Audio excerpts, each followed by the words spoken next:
Nkumbuye iwacu, nkumbuye urw'imisozi igihumbi, nkumbuye bya bibaya bitoshye, nkumbuye umuco wacu gakondo, nkumbuye ingendo ya kinyarwanda, nkumbuye bya bitaramo byiza, bya bitaramo by'imihigo. Niyo najya mu mahanga ya kure, sinakwibagirwa iwacu, uburere nahawe nawe Rwanda, nirwo rumbera urumuri, rumurikiraho njyaho, nkitwa umunyarwanda ukuri. Hey! Bakunzi ba Chess Africa, nkuko twagiye twabasezeranyije yuko tuzajya tubagezaho ibiganiro ku bantu bagiye batandukanye bo muri Diaspora nyarwanda. Uyu munsi tukaba twatembereye umuhanzi umwe w'umunyarwanda uba mu gihugu cya Kenya. Uwo ni amazina yanjye y'ababyeyi nitwa Bizimana Sipiriyane.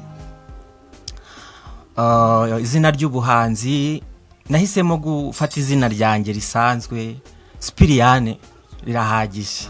Wundi ndi umuhanzi uba hano muri Kenya, ariko ibikorwa cyane byinshi mbyohereza mu Rwanda kuko ndirimba mu Kinyarwanda. Sipiriyane, amakuru yawe? Turaho, Imana iracyaturinze. Tutiriwe tujya kure, ikibazo cya mbere kirahera ni ukubera iki wahisemo gukurikiza izina ry'ababyeyi bawe utahinduye amazina nk'abandi? Burya izina ry'umuntu kuba ababyeyi bararihisemo bakarinyita rifite ubusobanuro. Izina Sipiriyane ndarikunda cyane kuko mu mateka y'u Rwanda habayemo umuhanzi nakundaga cyane, Rugamba Sipiriyane. Nkimara kwitwa iryo zina numvishe ndikunda cyane, niyo mpamvu no mu buhanzi bwanjye ndikoresha kandi nta pfunwe bintera. Sipiriyane, utubwiye ko ukunda umuhanzi Rugamba Sipiriyane, haba hari indirimbo yiwe nimwe uzi? Urakoze cyane, indirimbo ze nyinshi ndazizi, ariko ntago nabashije kumenya uburyo bazicuranga, ariko harimo indirimbo twagiye twiga kenshi muri za segonderi, muri primaire, nk'akaririmbo kitwa Ituje kuvuza impundu wera, izumwana wibarutse mwiza, tuje kubyinirira uwo mushyitsi waje tugana. Ako ni akaririmba abanyarwanda hafi ya twese tuzi, twagiye duhura nako. Rugamba Sipiriyane yaririmbiye umwana ugeze mu muryango. Bakunzi bacu, murabona yuko uno munsi twabagejejeho umuhanzi Sipiriyane, twariwe tugiye gukorana ikiganiro kirekire, muri bukishimire, kiragenda neza, turakora ibishoboka byose buri kimwe cyose mu gikundi. Sipiriyane, weekend yagenze ite? Iyi weekend yabaye nziza nkuko bisanzwe, gusa muri no minsi ntago umuntu yisanzura neza nk'ibisanzwe. Urabizi icyorezo cya COVID-19 ntaho kitageze, naha muri Kenya kirahari. Umuntu agenda yitwararika, ntago yakwitwara nkuko yitwaraga mbere, ariko mu buzima busanzwe ibintu biragenda. Sipiriyane, watangiwe uririmba ku ndirimbo twibutsa idukumbuza iwacu mu Rwanda. Ni icyaga kanyu ukumbuye mu Rwanda? Nkuri u Rwanda, reka mbabwire, u Rwanda ni rwiza. Nabimenye ari uko nduvuyemo. U Rwanda hari ikintu cyiza cyane tugira cyo gutarama. Utarama ni ikintu twahujwe n'abantu, gihuza abantu batandukanye, tukagenda kwivuga ibigwi, tugira buri wese avuga uko ibitekerezo bye. Icyo kintu cyo gutarama cyane cyane ndagikumbuye. Ikindi ni umuco wacu. Umuco wacu urihariye kuko iyo utembereye ukajya nkaha muri Kenya, biratandukanye cyane n'umuco wacu. Indangagaciro nyarwanda, umuto yubaha umukuru, umukuru nawe akagira ate, agafata umutoya nk'umutoya. Niyo mpamvu u Rwanda rwacu aho ruva rukagera rurihariye pe, ari ibyo kurya byaho, ari ubuzima busanzwe abantu babanyemo, n'ukuri ndabukumbuye. Sipiriyane, kugeza uno munsi ni ibihe byo kurya byo mu Rwanda ukumbuye? Nukuri kw'Imana cyane cyane nkumbuye ubugari n'amateke. Ibyo ni ibiryo nkunda cyane. Umunsi nageze i Kigali nibyo bintu bya mbere nzajya gushaka. Bakunzi bacu, murabona yuko umuhanzi wacu Sipiriyane atubwiye yuko mu biryo bya mbere akunda byo mu Rwanda ni mwiyuzurize namwe. Sipiriyane, dusubiye ku buhanzi bwawe, kugeza uno munsi umaze gukora indirimbo zingahe? Kugeza uyu munsi maze gukora indirimbo enye zose. Zamenyekanye ni zingahe? Sinavuga ko abantu bazimenye, ariko nkurikije uko channel yanjye igenda mbona ko hari abantu benshi bagenda bazikurikira. Bakunzi bacu, murabona yuko umuhanzi wacu Sipiriyane atubwira yuko mu ndirimbo enye amaze kuririmba zose, uko abafana biwe bamubwira ari uko zose zimeze neza. Sipiriyane, ibwira abakurikiye abakunzi bacu, ni channel yawe yitwa ngo iki? Ni Umuhanzi Sipiriyane. Ugiye kuri YouTube ukandika Umuhanzi Sipiriyane urahita ungeraho rwose, kandi ntiwibagirwe kugira gute, gukora like, unyereke yuko injyana zanjye cyangwa se indirimbo zanjye wazikunze. Umuhanzi Sipiriyane, atari imbuga nkoranyambaga hari ni nyinshi cyane. Waba ukoresha izihe mbuga nkoranyambaga muri rusange usibye YouTube yo watubwiye? Tukurikiza n'amazina y'izindi mbuga nkoranyambaga. Izindi nkoranyambaga ni Facebook na Instagram na Twitter. Bakunzi ba Choice Africa 50, kugeza uno munsi kora share kuri Facebook Teorayani, Instagram Teorayani, Choice Africa 50, kora subscribe, ibintu biraba bigenze neza. Turi mu kiganiro n'umuhanzi wacu Sipiriyane, akaba ari umuhanzi nyarwanda uba hano mu gihugu cya Kenya. Tukaba twarabijeje yuko buri muntu wese tuzajya tumugeraho tukamuganiriza. Nawe ushaka ko tukuganiriza, tugereho, twandike kuri WhatsApp, Facebook, Instagram, TikTok, byose tubaho. Nka Choice Africa 50 ukorera muri Diaspora nyarwanda. Tukaba no munsi umuhanzi wanyu mukunda cyane, umuhanzi ugezweho, umuhanzi uririmba indirimbo nziza. Eka tumubaze indirimbo yibandaho. Sipiriyane, wibanda kuzihe ndirimbo? Urakoze cyane. Buriya mu buto bwanjye nakundaga injyana ya Kinyarwanda. No mu ndirimbo wabyumvishe ko nkumbuye injyana ya Kinyarwanda. Injyana ya Kinyarwanda buriya ifite umwihariko. Iyo wumvishije indirimbo za kera ukazigereranya n'izubu, abantu cyane cyane umunyarwanda w'ukuri, iyo yumvisha akaririmbo ka kera ahita yumva yishimye. Niyo mpamvu mu njyana yanjye nahisemo kwiririmbira injyana nyarwanda. Umuhanzi Sipiriyane, kuki wahisemo injyana nyarwanda? Urabona twese iyo tugeze hano ubuzima burahinduka, tukafata umuco wa hano waho tugeze, yaba aba Burayi, yaba aba muri Amerika, yaba aba muri Afrika, Aziya, twese aho tugeze duhita dufata umuco wacu. Kuki wowe wibanze kugomeza kuba ku muco nyarwanda uririmba indirimbo gakondo? Urakoze. Hari ahantu naririmbye ngo niyo najya mu mahanga ya kure sinakwibagirwa iwacu. Iwacu ni he? Iwacu Rwanda. Noneho ntabwo ari ukwibagirwa iwacu gusa, noneho n'iby'iwacu sinabyibagirwa. Ikindi, nkunda injyana ya Kinyarwanda, nayo mpamvu nahisemo kuyikora.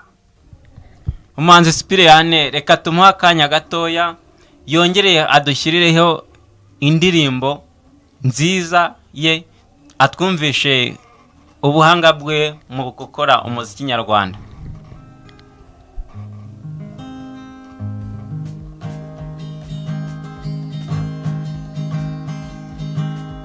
Ndagukunda bimwe bitari iby'agahararo, urwo ngukunda rugaragarira bose. urwo ngukunda sinashobora kuruhishira iyo nkunze nitwaza agafoto kawe icyo gihe ngenda mfite umutekano n'akanyamuneza mu mutima ibitwenge mu maso ndagukunda ndagukeneye mu buzima bwanjye nguzumbere icyuzuzo iyo nibutse kuri wanjye mega amaboko ngati n'akadiho kuva waza wa mbere y'isoko y'ibitwenge kuva waza wanzaniye umunezero mukobwa nakunze mvuze iruhande rwanjye ibihe n'ibihe.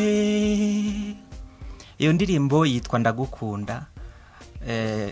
Iyo ndirimbo nayikoreye umukunzi wanjye gusa n'injyana ya Kinyarwanda ntago ari uko mfite umukunzi nayiririmbiye ni kwa kundi umuhanzi agira cyo agatekereza akavuga ati reka nkora indirimbo yitwa gutya ko rero naratekereje naricaye ndatekereza nti reka nkora indirimbo yitwa Ndagukunda. Ariko nkunda umukunzi wanjye ntago nkunda wowe. nawe urabyumva si wowe nkunda nanjye mfite uwo nkunda wundi. Reka tubaze ikibazo cyihariye ku muhanzi Sipiriyani. Umuhanzi Sipiriyani umukunzi wawe mu kihe gihugu? Mukunzi wanjye rero nahuye n'ibibazo umbona nahuye n'ibibazo mbere yuko nzi naha Kenya nari mfite umukunzi ariko uwo mukunzi kuntegereza byaramunaniye. Umva kuntu nagize agahinda bimaze kumunanira aravuga ati ntago nabishobora rwose kisingiye kuzaba nk'aba bandi baririmbye mu gihe cya kera ba Mukamana bande bategereje imyaka ibihumbi ati ntago nabishobora ahitamo kwisangira abandi gusa nanjye wanjye arahari ntago nakwiheba. Bakunzi ba Choice Africa 150 wifuza yuko tuganira nawe wifuza yuko tukugezaho ubutumwa bugiye butandukanye twandikire kuri nimero ya telefone WhatsApp, Facebook, Instagram. Nimero urazibona aho hasi uzatwandikira tuzakugeraho nta kibazo. Uno munsi twaturi dukomezanyije ikiganiro n'umuhanzi Sipiriyani. Umuhanzi Sipiriyani usengera muri Heridini. Urakoze kumbaza icyo kibazo. Burya umuntu agira uburyo yegera Imana. Yewe idini nsengeramo ndi umwadeperi. Burya nkunda kuntu bigisha neza kandi hari igihe bigishwa nkafashwa nkumva ndanezerewe. Niyo mpamvu ubu nsengera muri ADPR. Murabyumva neza ko umuhanzi wacu yakiriye agakiza ni umuntu w'Imana. Tubwira babandi uno munsi bagiye mu rusengero ati amashimwe y'Imana yose abane namwe. Umuhanzi Sipiriyani usengera muri ADPR. Hano Nairobi usengera ahagana he ko turabizi neza ADPR nta shami bigira hano Nairobi usengera muri itorero hano Nairobi. Okay, hari ahantu hari itorero ryitwa Pefa hari ya Kagugu neza hari ya Gikomba ntago ari Kagugu ubwo mba mpise nibuka iwacu kuko iwacu nari ntuye Kagugu. So hari ya Gikomba hari itorero rihari ryitwa Pefa All Nation aho niho nsengera neza inyigishirize yawo ni nk'iya ADPR. Bakunzi bacu murumva yuko umuhanzi wacu Sipiriyani hano Nairobi asengera mu itorero bita Pefa. Ku muntu utazi Pefa ugiye hariya hafi n'ikibuga cy'indege Kanombe hari itorero rishyashya ryari rihari bita Pefa All Nation. Ni rimwe ni ishami ryaryo hano ndakeka hano Nairobi ari headquarter yabo. Yes. Bakunzi bacu turabakunda cyane mukomeze kudukurikira tubaha ibiganiro by'umuriro ibiganiro byaka dutwika Afrika yose tukaba dukomeje ikiganiro n'umuhanzi wacu Sipiriyani. Umuhanzi Sipiriyani turi mu minota ya nyuma dusoza ikiganiro ni iki wifuriza abantu bari mu Rwanda cyangwa se ni iki ushaka wabwira urubyiruko nkawe ruririmba? Urakoze cyane, nubwo wenda urubyiruko ndi kugenda ndurengaho gatoya, ariko niba wiyumvamo impano wiyihisha, kuko buriya ntago uzi icyo Imana yagupangiye kuzaba cyo. Hari igihe icyo Imana yagupangiye kuzaba cyo uba uri kugikwepa, ahubwo ukajya gushakisha ibindi ahandi. Ibyo nibyo bitazaguhira. Niba hari wiyumvamo impano, yigaragaze. Nuyigaragaza abantu bazayikunda kandi bazagushimira, ndetse hari n'igihe kizagera iyo mpano yawe ukayibyaza umusaruro. Ubwo rero kugira ngo ugere ku cyo ugeraho nk'uko bisanzwe mu buzima, nuko utangira ugira intangiriro. Iyo ntangiriro ikugeza kuki? Hari ibyo ikugezaho runaka nubwo biba bitaraba successful. So iyo ntangiriro yawe iyo uyikoze neza niguha resulta nziza z'ahazaza. Niba rero wumva ushaka kuba umuhanzi cyangwa se urubyiruko wumva ufite talent, ndakugira inama yo kuyikoresha uko ubonye uburyo, kandi ejo hazaza hawe hazaba heza. Uzakura uri umuntu ufite aho ushingiye cyangwa se aho uhagaze. Niba ushaka kuba umworozi, genda uba umworozi. Niba ushaka kuba umucuruzi, genda uba umucuruzi, ubigiyemo neza. Niba ushaka kuba umuhanzi, nabyo bijyemo udakebakeba, bikore wumva ubishaka, ushyiremo ingufu zawe zose. Nushyiramo ingufu zawe zose, ndakwizeza ko ntago uzahomba. Bakunzi ba Choice Africa 50, kora subscribe, tukwibutsa yuko kora like, share ku bandi, ku bari muri Kenya. Icyumweru cyiza, ku bari mu Rwanda icyumweru cyiza. Ibutsa abakunzi ba Choice Africa 50, ubibutse channel yawe yitwa. Genda ujye muri YouTube yawe wandikemo ijambo Umuhanzi Cyprien kuryandika ntabwo ari kumwe, wandika S C isanzwe, urandika C, wandike Y, wandike P, wandike R ngufiya, wandike I, wandike A, wandike N, wandike na E. Cyprien. Urahita ugera kuri channel yanjye. Ntiwibagirwe gukanda like na subscribe kugira ngo ibihangano byanjye cyangwa se uyu murongo nafashe we kuzafeiringa, ariko byanze bikunze ndabizeye ntago muzantenguha. Ageze umukobwa ugukunda nimero? Umukobwa we ntago ari cyo nshaka cyane, ahubwo hagize umuntu ushaka ko muhimpa indirimbo zanjye, nimero yanjye ni 0787505459. Iyo ni nimero ya MTN nkoresha kuri WhatsApp. Nubwo naje hano Kenya, ariko sinshobora gukuraho nimero y'iwacu. Iyo niyo nimero nkoresha kuri WhatsApp. Uyinyandikiyeho urahita ungeraho. Nayisubiramo 0787505459. Bakunzi ba Choice Africa 50, murabyumva neza. Ntuzibagirwe gushyiraho guteranya 50, ugakurikizaho nimero zikurikira. Nk'umuntu uri Nairobi uzahita umubona kuri WhatsApp.